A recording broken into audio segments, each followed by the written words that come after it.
꿈을 꾸고 있는 걸까? 분명 바깥은 한겨울인데 동굴 안은 따스한 봄날이었어. 햇살은 눈부시고 꽃이 만발하고 나비가 날고 새는 지저귀고 극락이 있다면 이런 곳일까?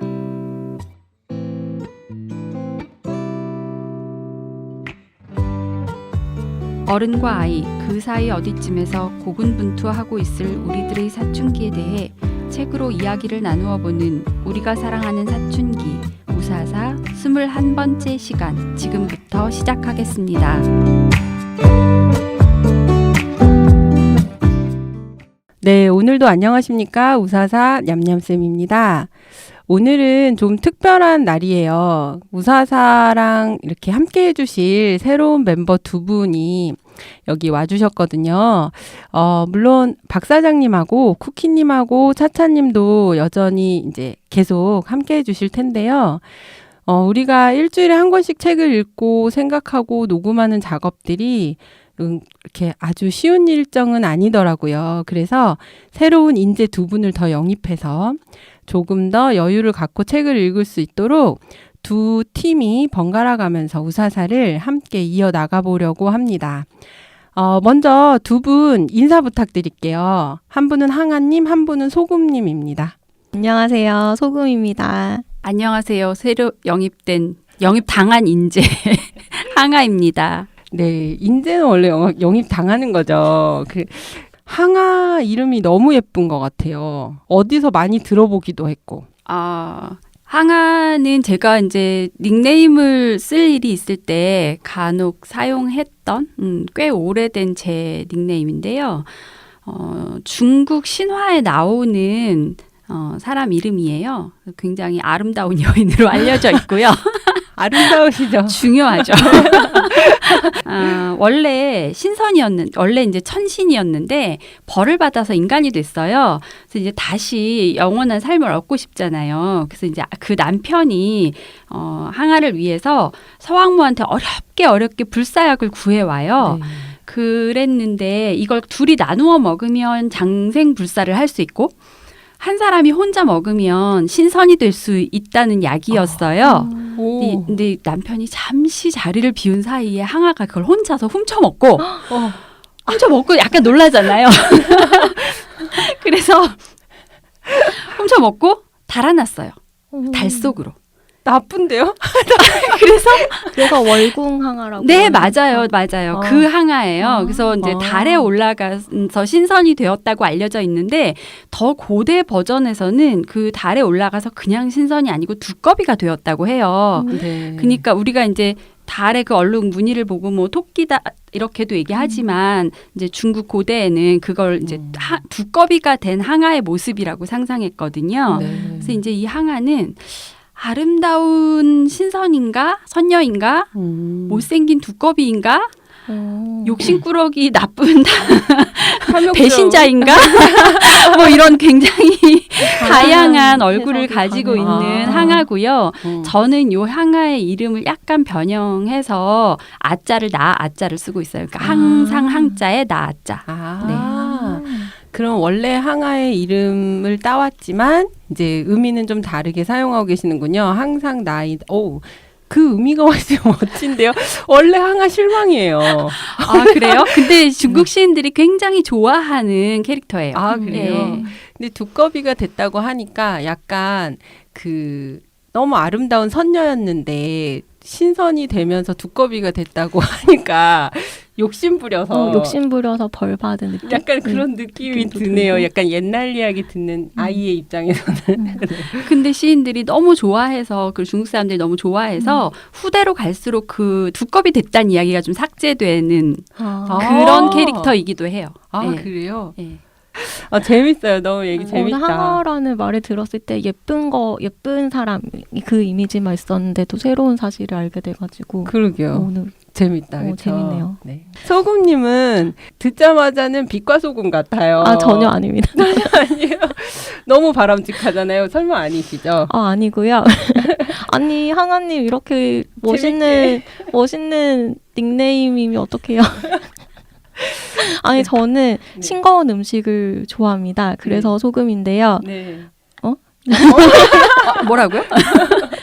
반대인 것 같아요. 제가 싱거운 음식을 좋아하다 보니까 음식의 간을 잘 못 맞추는 거예요. 그래서 제 입에는 맞는데 이게 싱겁지 않을까라고 생각해서 소금을 자꾸 넣다 보니까 역설적으로 더 짜지는 거예요. 그래서 같이 음식을 먹는 동지가 너 할 때마다 짜니 그냥 소금으로 하여라라고 해서 소금으로 너무 멋이 묘하네요. 없어. 아니 멋이 없어.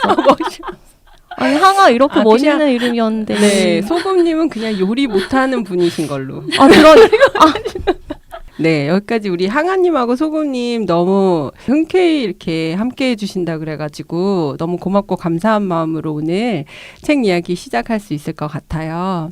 오늘 저희가 준비한 책은 백희나 작가님의 그림책 연희와 버들도령입니다. 줄거리는 소금님께서 준비해 주셨어요. 우리 줄거리 들어보고 이야기 나누겠습니다. 네, 연희와 버들도령입니다. 옛날에 연희라는 어린 여자애가 나이든 여인과 같이 살고 있었습니다.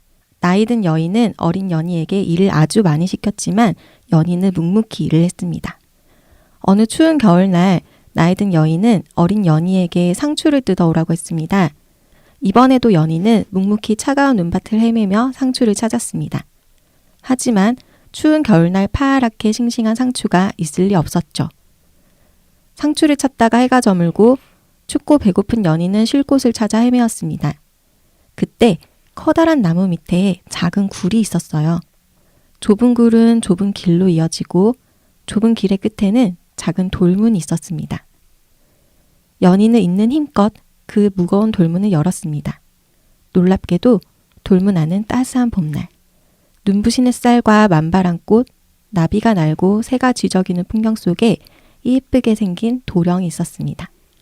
그 도령은 춥고 배고픈 연희에게 따뜻하고 맛있는 밥을 차려주었습니다. 그리고 뒷마당으로 가서 버들잎 한 줌을 따서 뿌렸어요. 그랬더니 순식간에 푸릇푸릇한 상추가 자라났습니다. 연희는 도령이 준 상추를 한 바구니 가지고 가서 나이든 여인에게 혼나지 않았어요. 하지만 다음 날 나이든 여인은 연희에게 진달래꽃을 따오라고 했습니다. 연희는 동굴로 갔습니다. 그리고 전날 도령이 가르쳐준 주문을 외웠습니다. 버들도령 버들도령 연희 나왔다 문 열어라. 다시 만난 도령에게서 진달래꽃을 얻어온 연희는 집으로 돌아와서 열심히 화전을 붙였습니다. 나이든 여인이 자신을 지켜본 것은 꿈에도 모르고 말이에요. 나이든 여인은 동굴을 찾아가 연희가 하던 대로 주문을 외웠습니다. 버들도령 버들도령 연희 나왔다 문 열어라. 그리고 문이 열리자 나이든 여인은 그대로 버들도령에게 달려들었습니다. 그리고 불을 질렀어요. 버들도령과 함께 모든 것이 까만 재로 변했습니다. 다음날 연희는 버들도령이 보고 싶어 나이든 여인 몰래 동굴로 찾아갔습니다. 그리고 시커멓게 타버린 버들도령의 재와 뼈를 보았습니다. 연희는 울지 않았습니다. 대신 버들도령에게 받았던 살사리꽃, 피사리꽃, 숨사리꽃을 그의 발치에 놓았습니다.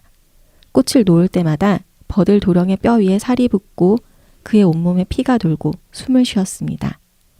되살아난 버들도령과 연희는 무지개를 타고 하늘로 올라가서 행복하게 살았겠죠.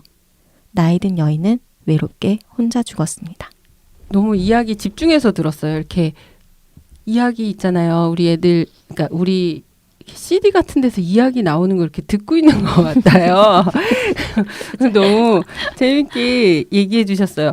소금님, 근데 사실 이게 연희와 버들도령이 옛날 민담이죠. 네네네. 사실 이게 그림책이어서 글밥이 적어서 소금님께서 말씀해 주신 게 거의 모든 그쵸. 내용이에요. 네. 근데 줄거리라기보단 거의 모든 이야기에 속할 정도인데 그럼에도 불구하고 사실은 이 책은 그림책이잖아요. 네네. 그래서 그림이 차지하고 있고 그림이 얘기해주고 그러니까 그림이 보여주고 싶은 것들은 저희가 전달할 수가 지금 없어서 그것까지 함께 보시면 더 좋을 것 같긴 해요. 근데 다들 어떻게 읽으셨어요? 저는 사실 이 책을 소금님께서 추천해 주셨을 때 백희나 작가, 구름빵 작가지 라는 정보밖에 없기도 했고 그림책을 방송에서 어떻게 하지? 어떻게 이 묘미를 전달할 수 있지? 그리고 사실 조금 어려웠어요. 우리가 민담을 얘기해 본 적이 없거든요. 그래가지고 되게 고민이 많았던 책이었긴 했거든요.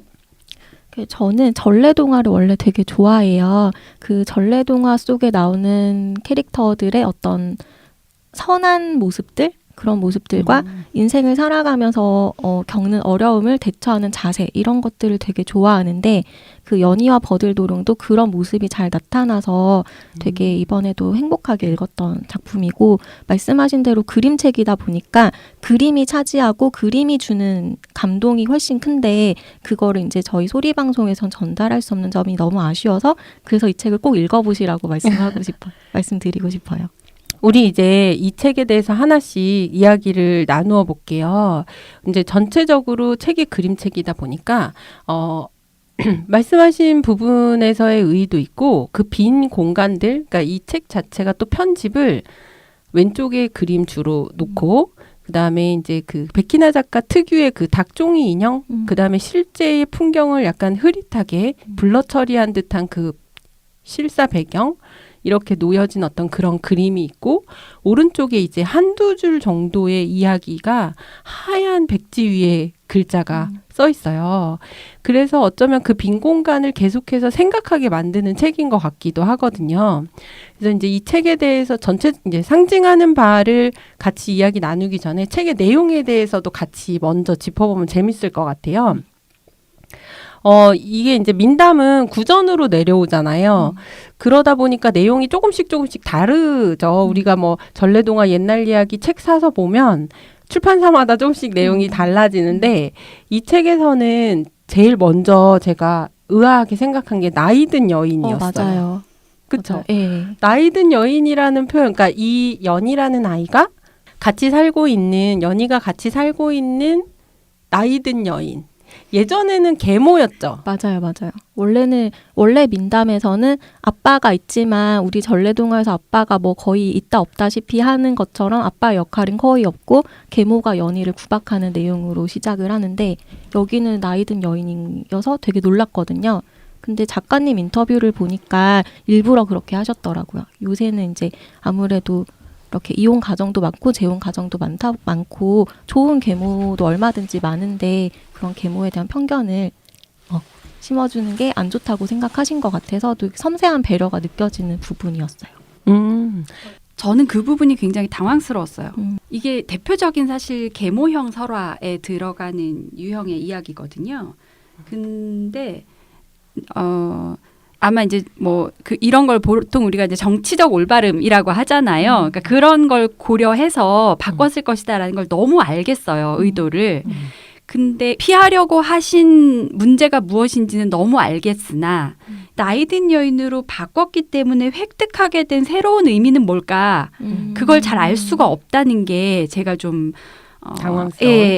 그 약간 쉽게 동의하기 어려운 부분이었던 것 같아요. 왜냐하면 나이든 여인이라고 해도 아니 저도 나이가 좀 꽤 들었으나 그래서 반발하시는 건가요? 네, 그래서 그런가? 이게 네, 하여튼 그런 생각이 좀 들었어요. 저는 왜냐하면 이제 계모라고 하면 이제 주 양육자이기 네. 때문에 계모라고 하지만 사실은 엄마거든요. 그렇죠. 그래서 이제 이 아이의 세계를 이루고 있고 그 세계를 지배하는 질서를 제공하고 보호하고 모든 사실은 이제 아이의 이런 어떤 뭐 정서적인 혹은 실질적인 이런 환경을 다 좌우할 수 있는 사람으로서의 엄마인 거예요. 그리고 그런 걸 기대하는 대상인데 그 기대가 굉장히 나에게는 제대로 채워지지 않고 이제 절망하게 하는 그런 이야기 구도인 거잖아요. 근데 거기서 이제 이게 엄마인 게 너무 가혹하기 때문에 사실은 어떤 면에서는 새엄마로 바뀌는 면이 있는 거죠. 근데 물론 그게 문화적으로 또 이제 그 계모에 대한 이미지를 고착화시키기 때문에 그게 실질적으로 뭐 재혼 가정이든 새엄마와 함께 살고 있는 아이들이나 그 가정에 대해서 어떤 편견을 심어줄 수 있을 것 같기는 해요. 그러니까 같긴 한 게 아니라 뭐 실제로 그렇죠. 그런 문제가 굉장히 심각하죠.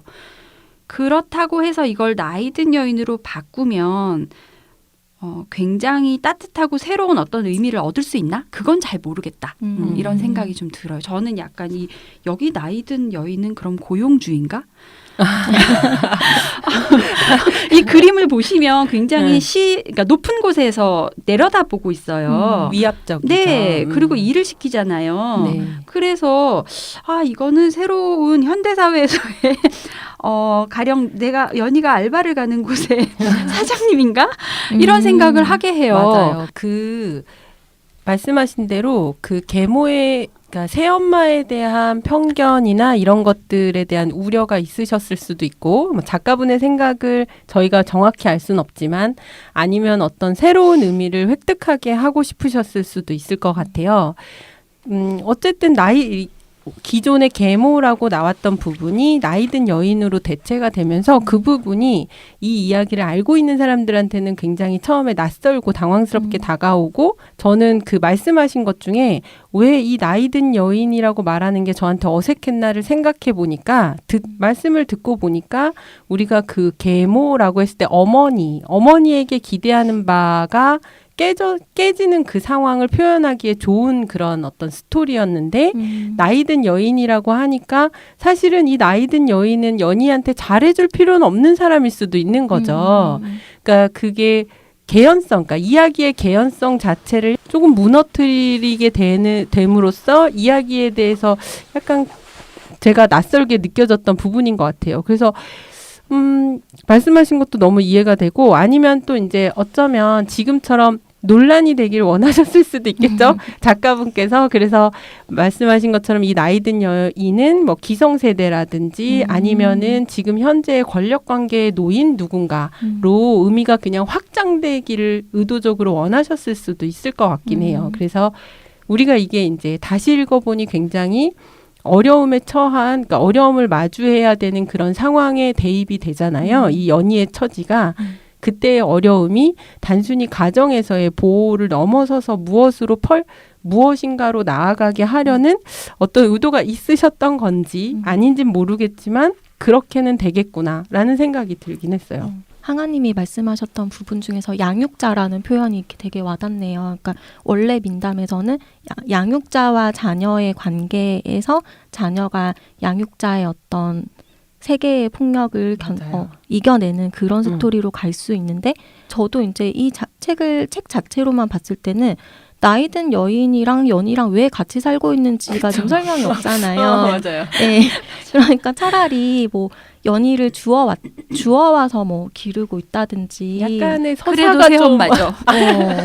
뭐 그런 설정이 있었으면 조금 더 이 개연성이 있었을 텐데 다짜고짜 나이든 여인이랑 남이랑 살고 있는 것부터 출발을 하니까 이 두 사람의 관계가 약간 애매해지는 부분이 있는 것 같아요. 제가 이 시점에서 평소에 저의 궁금증 하나를 여쭤보면 현대소설은 그런 어떤 이야기의 개연성이나 각각의 등장인물의 서사를 굉장히 중시하잖아요. 그래서 이제 저희가 청소년 소설을 읽든 아니면 뭐 한국 현대 문학 작품이라고 해서 교과서에 실린 작품들을 읽든 거기서 악인이 나오더라도 그 악인이 가지고 있는 납득 가능한 서사에 대해서 항상 끊임없이 이야기를 하고 그게 잘 이루어지지 않았을 때는 스토리의 구조의 어떤 허점 같은 걸로 평가가 될 때가 많아요. 근데 고전 소설은 대부분이 없잖아요. 그 개인에 대한 서사가 생략된 경우가 많고 특히 권선징악의 스토리들을 보면 악인이 왜 그렇게 나빠야 되는지. 그렇죠. 그래서 그 고전 소설을 가지고 교육에서는 현대의 그 서사를 채워넣는 활동을 한다든지 예를 들어 놀부는 왜 흥부에게 그렇게 나쁜 형이 되었는지에 대해서 뭔가 서사를 채워넣는 활동을 일부러 해본다든지 뭐 이런 것들을 하는데 그러면은 고전 소설과 현대 소설에 그런 걸 이해할 때 우리가 그냥 접근하는 태도의 차이를 가지고 그냥 접근을 해야 되는 건지 같은 기준이 아니라 현대 소설에게만 왜 이렇게 가혹한지 스토리가 나오면 저 그게 항상 궁금하거든요. 그래서 고전 소설은 어떤 태도를 가지고 접근하고 약간 현대 소설은 어떻게 접근해야 될지 문학을 잘 모르는 저로서는 잘 모르겠더라고요. 일단 고전 소설에도 다 개인의 서사가 있습니다. 아 그래요? 네, 다 있어요. 근데 오늘 이제 이 이야기에 집중을 해보자면 이거는 고전 소설도 아니고 설화잖아요. 네. 입에서 입으로 전해져 내려온 이야기고 굉장히 단순한 이야기예요. 네. 그래서 납득할 수 있는 인물의 세세한 서사가 없다고 볼 수도 있지만 이야기가 전해지면서 사람들이 마음에서 받아들일 수 있는 내용만 뼈대만 남은 거다 이렇게 생각할 수도 있는 거예요. 그러니까 나머지는 채울 수 있는 거죠. 그러니까 이제 만약에 어떤 방식으로 이 이야기가 흘러가요. 그래서 마지막에 뭐 주인공이 벌을 받아서 죽었다거나 혹은 어떤 주인공이 굉장히 행복하게 잘 살게 되었다거나 하는 것이 말하자면 그런 결말이 이야기를 나누는 집단에게 마음에 들었던 거예요. 네.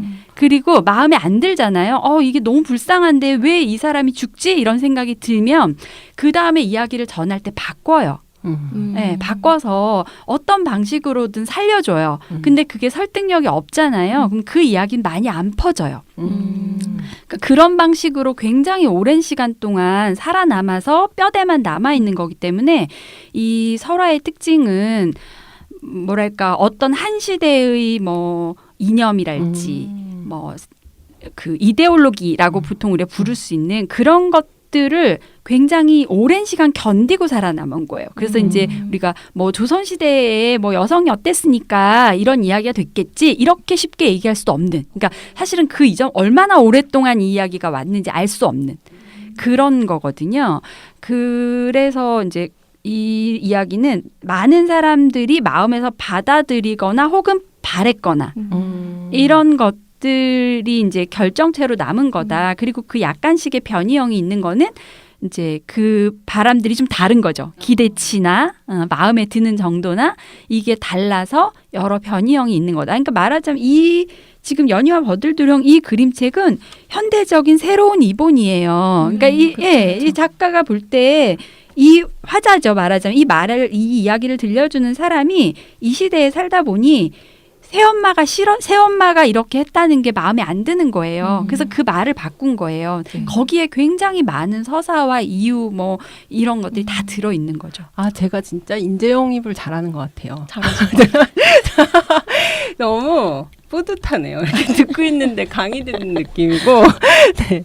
근데 너무 재미있는 사실인 것 같아요. 그러니까 이게, 역시 잘 모르면 이걸 세분화시킬 수가 없는 것 같아요. 그러니까 저는 고전소설, 옛날 이야기, 설화, 민담 이런 것들을 되게 그냥 뭉뚱그려서 인식을 해왔던 것 같은데 그게 아니라 이제 고전소설과 이런 설화나 민담을 서로 다르게 이해해야 되고 말씀하신 것처럼 어떤 설화나 이런 민담의 종류가 갖는 특징을 너무 잘 말씀해 주셔가지고 그걸 우리가 지금 이 시대에 와서 새롭게 해석하거나 그 사이에 빈틈을 채워넣는 것들이 너무나 그게 오히려 자연스러운 어떤 뭐라 그럴까요? 문학 활동이라는 거를 이해하게 된 것 같아요. 그리고 항아님 얘기를 들으니까 이렇게 오랜 세월 동안 살아남은 이 연희와 버들도령이라는 이야기가 훨씬 더 소중하게 다가오는 것 같아요. 이렇게 오랜 세월 동안 사람들의 마음속에 받아들여지고 이제 그림책으로까지 재탄생한 이 이야기가 우리의 마음의 어떤 부분을 자극하고 있을까라는 생각을 하니까 얼마나 사람들이 옛날에는 아동 노동에 대한 개념이 없었으니까 아이 때부터 노동을 되게 심하게 했잖아요. 그런 모습도 자기 자신의 어떤 힘들게 노동하는 모습도 연희에게 투영됐을 수도 있을 것 같고 그렇게 힘들게 살아가면서 언젠가는 나도 버들도령 같이 내 삶을 구원해 주었던 따뜻하고 안락한 공간이 있지 않을까? 그런 걸 바라는 마음이 이 민담에 들어있는 게 아닐까 그런 생각도 잠깐 드네요. 제가 또 인재영입을 잘했다. 제가 따뜻하기 그지없는 정말 어쩜 이렇게 따뜻하신 거예요.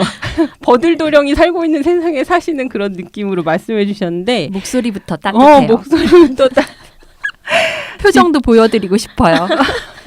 너무 순간 따뜻해서 할 말을 잃어버렸어요. 그러니까 난 굉장히 약간 분석적인 얘기를 하려고 그랬는데 그냥 정서적으로 감싸 안으셔가지고 네 맞아요. 이 설화나 민담이 지금까지 내려오고 있는 것들의 소중함 그게 무엇인가 계속 세대를 거쳐서도 사람들의 마음속에 남을 수 있었던 그 요소에 집중하는 거 너무 소중한 발견인 것 같아요. 야 정말 좋습니다. 네.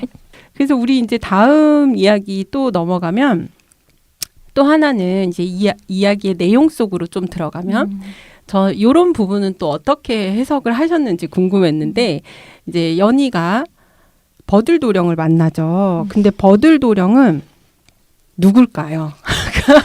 버들도령은 신선인가요? 그러니까 뭐 아니면은 뭐 버들도령은 연희의 또 다른 모습이다라고 하는 사람도 있고 혹은 버들도령은 우리가 이제 옛 이야기에서 구원해줄 누군가 막연한 뭐 하늘에서 내려온 우리가 복 받을 때에 내려온 누군가다라고 하기도 하고 저는 항상 이런 거를 막닥뜨릴 때마다 저의 성격에는 당황스럽거든요. 약간 막연하잖아요. 그러니까 이게 성격적인 문제인 것 같은데 저는 약간 조금 분명한 것들을 좋아해서 그런 건지 어떤 게 막연하죠? 누구지? 버들도령 버들도령 누구지? 성도 이름도 없는. 어디서 갑툭튀잖아요. 갑툭튀. 그러니까 예를 들어 연희와 나이든 연희는 빈 스토리를 제가 채울 수 있어요. 옛날에 살고 있던 그런 사람들에 대한 지식으로 다 채우고 그 관계도 예상해 볼 수 있고 이 어려운 삶도 예상 가능한 어떤 현실 세계 속에서 제가 막 넣을 수 있는데 이렇게 갑자기 버들도령이 탁 나타나면 그거는 제가 짐작하거나 채울 수가 없는 인물이 등장한 거예요. 그러면 독자인 저는 사실 항상 어려서부터 항상 당황스러웠거든요. 근데 버들도령이 누군지 중요한가라는 생각이 드는 게 갑자기 예쁘게 생겼잖아요. 표정 너무 친절해요. 예쁘게 생기고 춥고 배고픈데 맛있는 밥도 정성스럽게 해주고 네. 그러면 나한테 이렇게 잘해주는 잘생긴 애가 누군지 중요한가? 이런 생각이 갑자기 들어서 저는 더 당황스러워졌어요. 어떻게 잘생기면 됐지 뭐가 더 중요한가? 이럴 수가. 아니 이렇게 따뜻한 물론 그 잘생김이라는 건 연희 눈에 잘생기고 네네네. 더 청취자분들이 오해하시면 안 돼요. 이게 뭐 외모 지상주의를 말하는 건 아닌데 어쨌든 훈남이 저는 외모 지상주의라. 어머, 저도 그래요. 진짜 아, 잘생기면 됐죠. 훈남이 사람은 외모죠. 그럼요. 그래요. 네, 일단 진정하시고 훈남이 나에게 잘해주면 그건 됐다. 네네네네. 저 어떻게 이해해야 되죠? 근데 저는 버들도령 다 만나보지 않으셨어요? 자기 인생에 버들도령 하나씩 없었나요? 저는 이제 나이든 여인이 여전히 엄마라고 생각해요. 네. 엄마들이 늘 시키잖아요. 이 차가운 세상에서 성과를 내라고.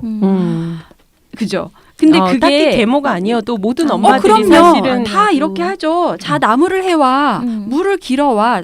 수학을 오늘 10페이지 풀어.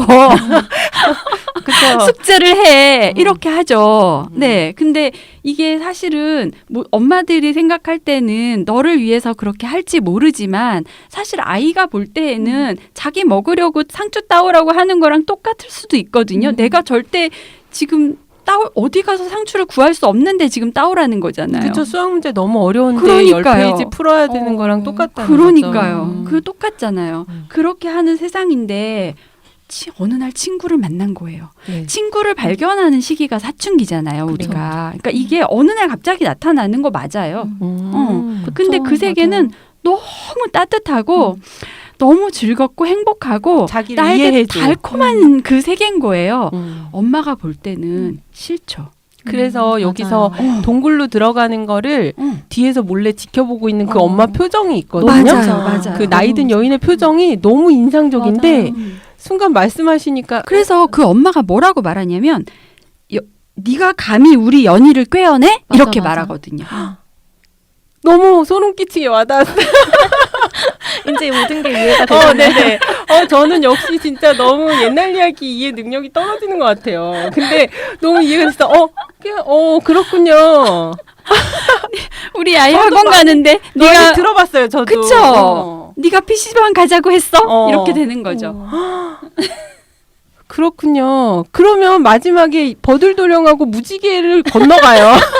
연희가 마지막에 버들도령하고 손잡고 무지개 건너가거든요. 그럼요. 사춘기를 엄마 맞아서 이제 독립해 가는 그럼요. 청소년 엄마를 품을 벗어나는 떠나서 엄마의 벗어나는 세계에서 계속 살 수는 없죠. 또래 집단의 세계로 떠나버리는 그거 엄마는 혼자 남겨지고. 아.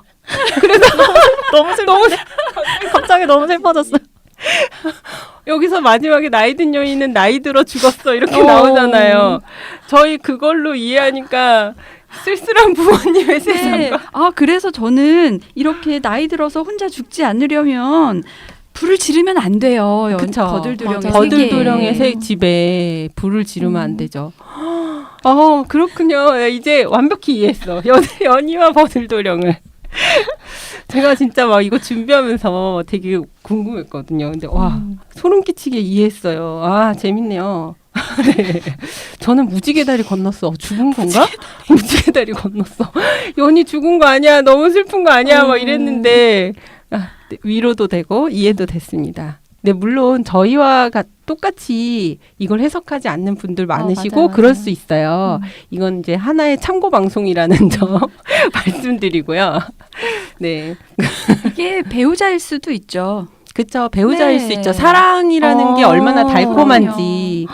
그리고 새로운 세계가 열리는 경험이죠. 맞아요. 반대하는 결혼도 많고 사실은 그럼요. 집에서 그렇게 생각해도 좋을 것 같고 너무 재밌네요. 또 여기서 우리 뭐 얘기할 수 있을까요? 우리 그림 얘기는 우리 그림 얘기 좀 더 해볼까요? 그림이 너무 이렇게 마음을 딱 울리는 그런 게 있어요. 맞아요. 그 두 페이지에 걸쳐서 하얀 눈밭의 산속에서 연희가 혼자 이렇게 두 페이지에 걸쳐서 딱 나오거든요. 이 부분은. 근데 너무 거기서 넘어갈 수가 없는 거예요. 우리 이 어린 소녀가 근데 표정을 보면 하나도 힘들어하지 않고 그냥 꿋꿋하게 그냥 상처 어딨지 이렇게 찾는 표정인 거예요. 그 해맑음, 너무 순수함, 그게 너무 마음에 이렇게 사무치는 그런 게 있었던 것 같아요. 그래서 그림이 주는 이 효과가 너무 좋아서 꼭 읽어보셨으면 좋겠습니다. 저보다 더한 분이 오셨네요. 막 이 그림만 봐도 마음에 사무쳐. 네. 첫 페이지 딱 넘기면 나무지게를 지고 있는 연희가 나오잖아요. 네. 벌써 너무 가슴이 아파요. 맞아요. 지게만 한 애처로워요. 애가 지게를 지고 그쵸. 너무 표정 애처롭죠. 보세요. 저 눈썹 보세요. 눈썹. 이마에 이렇게 붙어 있는. 제가 생각했는데 눈하고 눈썹의 거리가 위아래 거리가 멀면 더 처연해 보이는 것 그쵸. 같아요. 맞아요.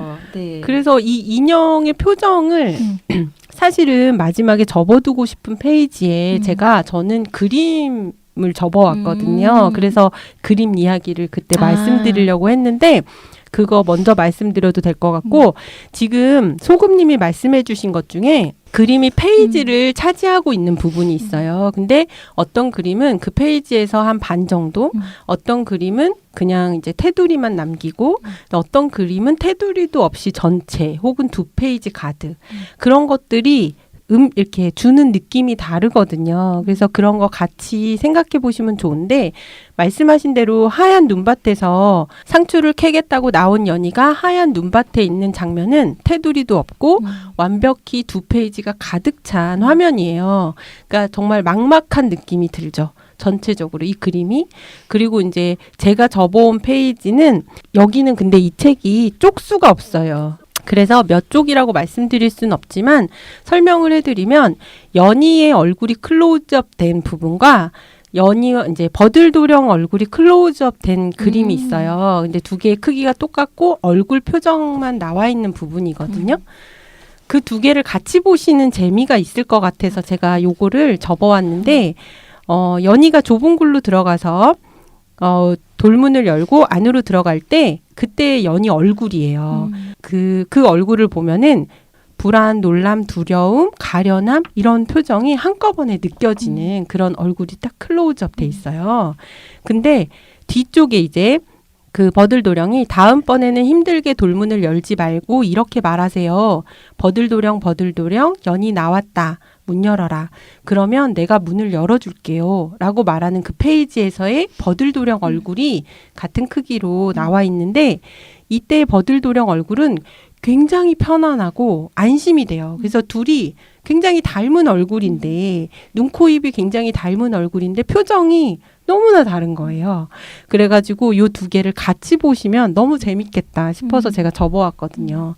저도 저 페이지도 되게 인상 깊었는데 그 동굴문을 딱 열었을 때 너무너무 힘들게 살아왔던 연희가 이제 자신을 온전히 받아줄 수 있는 안락하고 따뜻한 공간에 딱 만났을 때 그렇게 안도하는 표정, 놀라운 표정, 그게 너무 이렇게 예쁘고, 그다음에 버들도령이 또 연희를 이렇게 모든 걸 이해해 줄 수 있는 존재잖아요.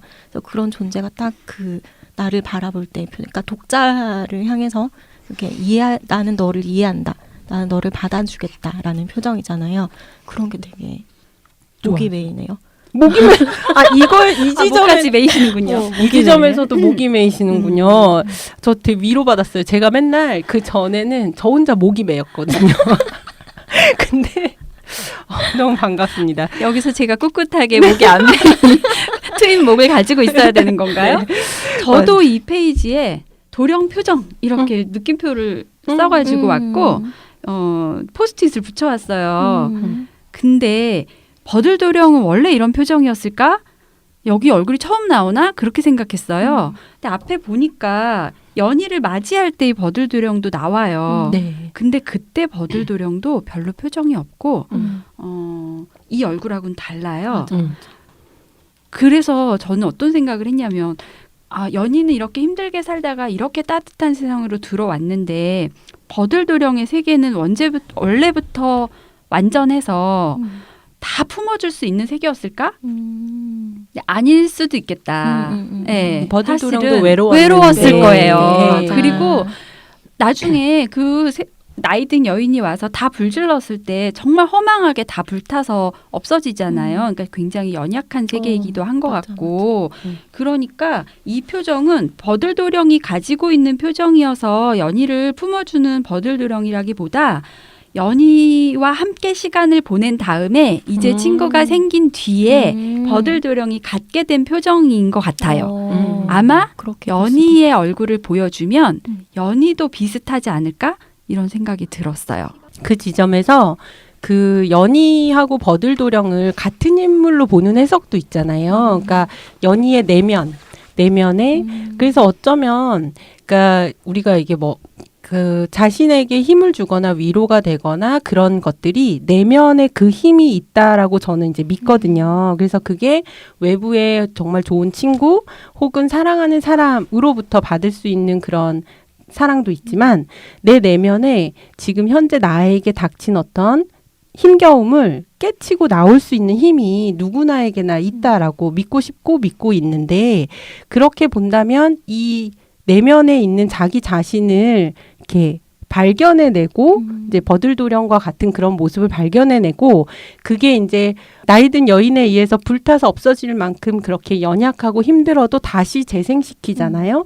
다시 살려낼 수 있는 건 연이잖아요. 그래서 이제 그래서 그렇게 생각을 해볼 수도 있구나. 그래서 자기 자신의 힘을 끌어올리는 과정, 이 아이가 그렇게 생각해도 굉장히 의미가 있다라고 생각이 들었어요. 저는 비슷하게 연희가 불탄 걸 보고서도 울지 않았다는 부분이 되게 와닿더라고요. 그러니까 연희는 마음의 힘이 강한 아이인 거예요.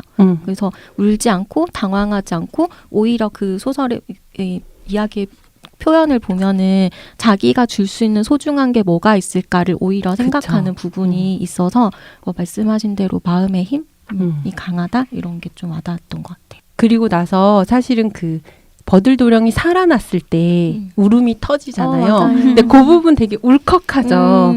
그게 나 자신이든 혹은 외부의 무엇이든 울지 않다가 살아나니까 우는 게 더 그렇죠. 네네네. 맞아.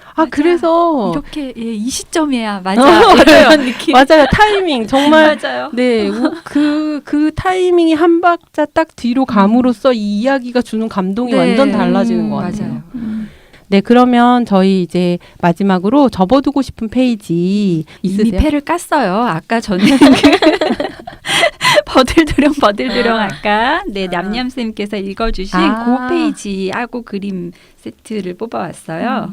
저는 그 아까 추운 눈밭에서 꿋꿋하게 나아가는 그 연희의 모습에서 이제 희망, 용기 이런 거를 많이 느꼈고, 두 번째로 아까 그 버들도령 얼굴 나오면서 이제 앞으로는 내가 문 열어줄게요 하는 그 부분에서 외로운 두 아이가 서로 만나서 이렇게 서로에게 힘이 되는 그런 뭔가 새로운 자기들만의 공간이 생긴 거잖아요. 그 부분이 누구나 인생에서 살아가면서 바라는 나만의 친구, 나만의 공간 이런 게 아닐까라고 해서 좀 그 부분이 좀 마음에 많이 남았던 것 같아요. 맞아요. 이 책은 정말 약간 그림하고 같이 보면 좋을 것 같다라는 생각 들고요. 네, 저희 오늘 그러면 연희와 버들도령 이야기는 여기에서 마무리 짓도록 할게요. 네, 청취해 주셔서 감사드립니다. 구독, 좋아요, 댓글은 진행자들에게 큰 힘이 되니까 부탁드리고요. 다음 시간에 저희 좋은 책으로 또 재미난 시간 찾아뵙도록 하겠습니다. 감사합니다. 감사합니다. 감사합니다.